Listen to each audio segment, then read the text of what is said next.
नमस्कार साथियों स्वागत है आप सभी का मेरी जहर मुक्त जर्नी में। दोस्तों आप सबका स्वागत करता हूं।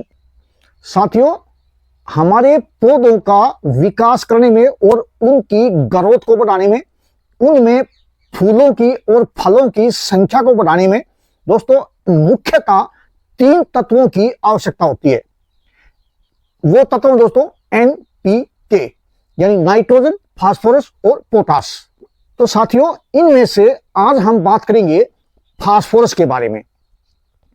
फास्फोरस हमारे पौधों को क्यों जरूरी है, फास्फोरस का प्रयोग करने से हमारे पौधों में क्या लाभ होता है, फास्फोरस की कमी अगर हमारी मिट्टी में हो जाती है तो उसको हम किस प्रकार से पहचान सकते हैं, फास्फोरस का हम अपने जैविक तरीके से अपनी मिट्टी में किस प्रकार से उसकी पूर्ति कर सकते हैं, यानी फास्फोरस हमारे किन किन पदार्थों में पाया जाता है जिनका प्रयोग करके हम अपने पौधों की जैविक तरीके से फास्फोरस की पूर्ति कर सकते हैं। तो दोस्तों आज की वीडियो फास्फोरस के ऊपर बहुत ही बढ़िया वीडियो बनने वाली है। उम्मीद करता हूं दोस्तों मेरी आज की वीडियो को आप बहुत ही ध्यान से पूरी वीडियो देख करके अपने फास्फोरस की सारी जो है क्यूरी आप उसका समाधान इस वीडियो में कर सकते हो और अपनी मिट्टी में अच्छी प्रकार से अपनी फास्फोरस की पूर्ति कर सकते हो। तो दोस्तों सबसे पहले हम बात करेंगे फास्फोरस है क्या। दोस्तों फास्फोरस एक रासायनिक तत्व है जो हमारी मिट्टी के अंदर पाया जाता है, जिसका संकेत है दोस्तों P यानी फास्फोरस।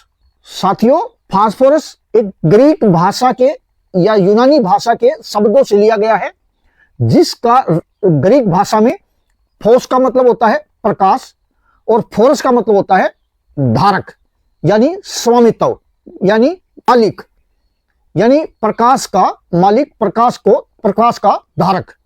तो साथियों अब हम सबसे पहले बात करेंगे कि फास्फोरस हमारे पौधों में क्या क्या फायदा पहुंचाता है। सबसे पहले दोस्तों हम फायदे की बात करेंगे। दोस्तों फास्फोरस जो है हमारे पौधों को बहुत ज्यादा फायदा पहुंचाता है। दोस्तों फास्फोरस की जरूरत हमारे पौधों को शुरू से लेकर के और लास्ट तक होती है। फास्फोरस ही दोस्तों एक ऐसा अहम तत्व है जिसकी हमारे पौधों को बिल्कुल शुरू से और आखिर तक उसकी जरूरत पड़ती है। तो साथियों फास्फोरस का जो सबसे मुख्य कार्य है वो है दोस्तों पौधों की जड़ों का विकास करना। यानी अगर आपकी जमीन में फास्फोरस की दोस्तों अच्छी प्रकार से पूर्ति है तो आपकी पौधों की जड़ें मजबूत होंगी, मिट्टी में गहराई तक जाएंगी और उनका फैलाव ज्यादा होगा। और फैलाव जड़ों का विकास अगर दोस्तों ज्यादा हुआ तो वो आपके तना के को भी आपकी जड़ें मजबूत करेंगी, आपका तना भी मजबूत होगा। यानी फास्फोरस आपके तने को भी मजबूती प्रदान करता है। उसके बाद दोस्तों फास्फोरस का काम आ जाता है आपके फूलों की संख्या को बढ़ाना, ज्यादा मात्रा में फूलों का आना, और उसके बाद फलों का जो गुणवत्ता है, फलों की गुणवत्ता को बढ़ाना, फलों की जो मोटाई है उसको भी बढ़ाने में फास्फोरस की मुख्य भूमिका होती है। तो इसीलिए दोस्तों फास्फोरस जो है लास्ट तक आपके पौधों में काम करता है। तो अब बात करते हैं दोस्तों फास्फोरस की कमी से हमारे पौधों पर क्या असर पड़ सकता है। दोस्तों अगर आपकी मिट्टी में फास्फोरस की कमी हो जाती है तो पौधे की ग्रोथ रुक जाती है, पौधे की हाइट कम हो जाएगी। आप भले ही उसमें नाइट्रोजन डाल दीजिए, नाइट्रोजन की अगर आपने पूर्ति कर दी और फास्फोरस की कमी आपकी जमीन में है तो दोस्तों नाइट्रोजन भी अच्छी प्रकार से कार्य नहीं कर पाएगी और आपके पौधों की ग्रोथ नहीं हो पाएगी, आपकी पौधों की हाइट नहीं बढ़ पाएगी। तो पौधों की ग्रोथ रुक जाना, पौधों में फूलों की संख्या कम आएगी, फलों की संख्या कम आएगी, फलों में जो अब साइज आएगा वो छोटा होगा और उसमें वजन कम होगा और सीधा असर उसका पड़ेगा आपकी पैदावार के ऊपर। तो इसलिए दोस्तों फास्फोरस एक अहम जो तत्व माना गया है आपके पौधों की ग्रोथ के लिए। तो अब बात करते हैं दोस्तों इसके हमारे पौधों में कमी के लक्षण। कैसे पता करेंगे कि हमारी जमीन में फास्फोरस की कमी हो गई है। तो दोस्तों उसकी कमी का एक मुख्य पहचान है आपके जो पत्ते हैं वो नीले रंग के, बैंगनी रंग के, हल्के नीले रंग के, बैंगनी कलर के हो जाएंगे। अगर आपके पत्ते बैंगनी कलर के हो जाते हैं, ऊपर से उसमें नीला रंग आपको दिखाई देता है, तो आप मान सकते हैं कि हमारी मिट्टी में फास्फोरस की कमी हो चुकी है। तो अब बात आती है दोस्तों, हमें इसकी पूर्ति कैसे करना है। तो देखिए दोस्तों, जो किसान भाई अपनी रासायनिक खेती करते हैं वो तो डीएपी का प्रयोग करके या एनपीके का प्रयोग करके, जो रासायनिक खाद आते हैं उसका प्रयोग करके अपनी खेती में आसानी से उसकी पूर्ति कर सकते हैं। परंतु जो मेरी बहनें किचन गार्डनिंग करती हैं या जो भाई अपनी ऑर्गेनिक फार्मिंग करते हैं, जैविक खेती करते हैं या प्राकृतिक खेती करते हैं, वो अपनी पूर्ति किस प्रकार कर सकते हैं। तो दोस्तों, हमारे बहुत सारी चीजों में जो जैविक चीजें हैं उनके अंदर भी फास्फोरस की भरपूर मात्रा पाई जाती है।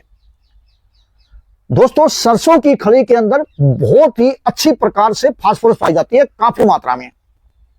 सरसों की खली का भी प्रयोग करके आप अपनी खेती में इसकी पूर्ति आसानी से कर सकते हो। इसके अलावा दोस्तों, हमारे जो अनाज होते हैं उनमें भी काफी मात्रा में फास्फोरस पाई जाती है। चने के अंदर 28% फास्फोरस पाई जाती है, गेहूं के अंदर 21% फास्फोरस पाई जाती है, और दोस्तों चावल के अंदर भी काफी मात्रा में फास्फोरस पाई जाती है। और इसके अलावा हमारे जितनी भी दालें होती हैं दोस्तों, उसमें भी प्रोटीन और फास्फोरस की काफी मात्रा पाई जाती है। इसके अलावा दोस्तों, दूध के अंदर भी बहुत मात्रा में फास्फोरस पाई जाती है। तो इन सभी चीजों का प्रयोग करके भी दोस्तों बहुत ही आसानी से आप अपनी फास्फोरस की पूर्ति कर सकते हैं, जो किसान भाई और प्योर तरह से जैविक खेती कर सकते हैं। इसके अलावा दोस्तों, जो फास्फोरस पाई जाती है, बहुत ज्यादा मात्रा में पाई जाती है दोस्तों, वो होती है मुर्गी की बीट या कोई भी पक्षियों की बीट।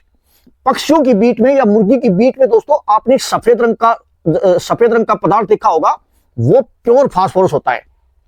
क्योंकि दोस्तों अब क्या हुआ, हमारे जमीन में पेड़ पौधों की काफी कमी हो गई है, हमारी जमीन में पेड़ है ही नहीं, तो आप अभी पक्षी हमारे पौधों पर आते नहीं है, हमारी जमीन में आते नहीं है, तो वो हमारे फास्फोरस हमारे केवल रासायनिक पदार्थों से ही उसकी पूर्ति करते हैं। अगर आप जैविक तरीके से उसका प्रयोग करना चाहते हैं तो आप मुर्गी की खाद डाल करके, मुर्गी फार्म से आप खाद लेकर के वो डाल करके बहुत ही आसानी से अपनी पूर्ति कर सकते हैं। तो दोस्तों देखिए, अगर आप अपनी फसलों में इसका पहले से प्रयोग करना चाहते हैं, फसल लगाने से पहले प्रयोग करना चाहते हैं, तो उसके लिए दोस्तों आपको क्या करना है, 10 केजी आपको सरसों की खली लेनी है और 10 केजी आपको सारे अनाज लेने हैं, यानी 2-2 केजी आप सभी प्रकार के अनाज ले लीजिए। 2 केजी आपको चावल लेने हैं, 2 केजी गेहूं लेने हैं, 2 केजी आपको चना लेना है और 2 केजी ही आपको दाल लेनी है। ये सभी अनाज लेकर के उनको मोटा मोटा दरदरा पीस लीजिए मिक्सी में। आटा बनाने की जरूरत नहीं दोस्तों, मोटा मोटा पीस करके, और उन दोनों और जो खली आपकी सरसों की उसको भी आप एक पाउडर बना लीजिए। और इन दोनों को मिक्स करके, दाल और सरसों की खली दोनों को मिला करके दोस्तों आप या तो मिट्टी में उसको मिलाकर यूज कर सकते हैं या गोबर की खाद में उसको मिला करके उसका प्रयोग कर सकते हैं।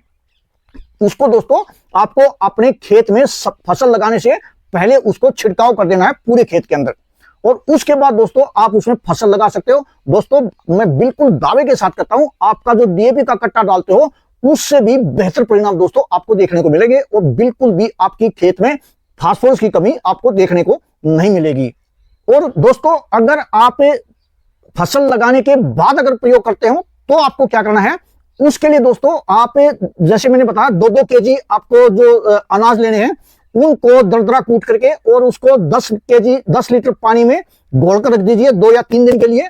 उसमें 1 केजी आपको गुड़ डाल देना है, और जब 2 या 3 दिन के बाद उसको पानी को छान करके और उसमें दोस्तों आपको मिलाना है 5 लीटर दूध मिला करके दोस्तों फिर उसको आप जितना भी आप पानी प्रयोग करना चाहते हैं अपने खेत के अंदर 100 लीटर करते हैं या 150 लीटर करते हैं, वो उसमें मिला करके और अपने पूरे खेत में उसका छिड़काव कर दीजिए। दोस्तों बहुत ही अच्छे रिजल्ट आपको देखने को मिलेंगे, क्योंकि दोस्तों इन सभी चीजों में भरपूर मात्रा में फास्फोरस पाई जाती है। तो उम्मीद करता हूं दोस्तों मेरी आज की वीडियो आपको जरूर अच्छी लगी होगी। दोस्तों अगर मेरी आज की वीडियो आपको अच्छी लगी हो तो सभी दोस्तों से अनुरोध है मेरी वीडियो को अन्य साथियों तक भी जरूर शेयर करें। तो नमस्कार दोस्तों, फिर मिलते हैं इसी प्रकार की एक अन्य बेहतरीन वीडियो के साथ। तब तक के लिए नमस्कार, जय हिंद।